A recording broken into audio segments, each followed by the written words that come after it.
Il a établi, tout le monde peut le lire, qu'il n'y avait eu aucune contrepartie. Est-ce que vous pourrez confirmer de manière courte que vous n'avez jamais, dans votre carrière politique, eu à avoir de contrepartie avec n'importe quelle puissance étrangère, qu'elle soit étatique, para-étatique, privée ou même individuelle?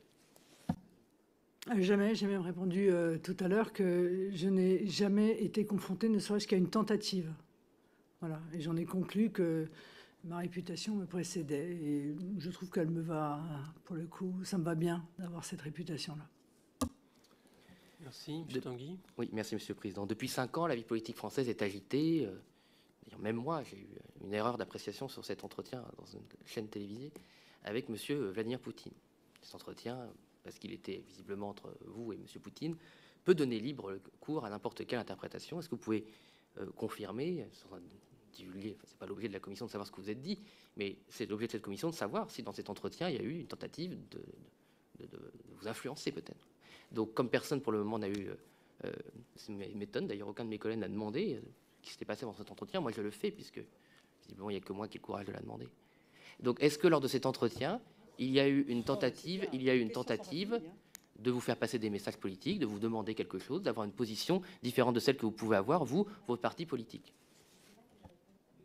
Bon, évidemment que non. Cette discussion a porté, bien entendu, sur le sujet fondamental.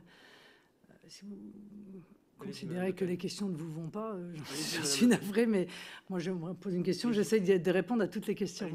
À porter sur un sujet qui est un sujet fondamental et qui agitait la classe politique et qui même, pardon de le rappeler, rendait à peu près la classe politique d'accord, c'est assez rare pour le dire quand même, qui était la nécessité de parler et accessoirement de travailler avec la Russie pour lutter contre le fondamentalisme islamiste. Voilà.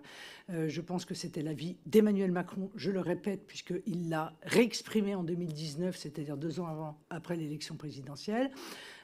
C'était, je pense, l'avis des LR. C'était, je pense, l'avis, j'en suis sûr, même de Jean-Luc Mélenchon, puisque j'ai retrouvé des tweets de Jean-Luc Mélenchon indiquant qu'il considérait que les Russes faisaient un très bon travail contre Daesh. Voilà, donc vous savez, il y a assez peu de points communs.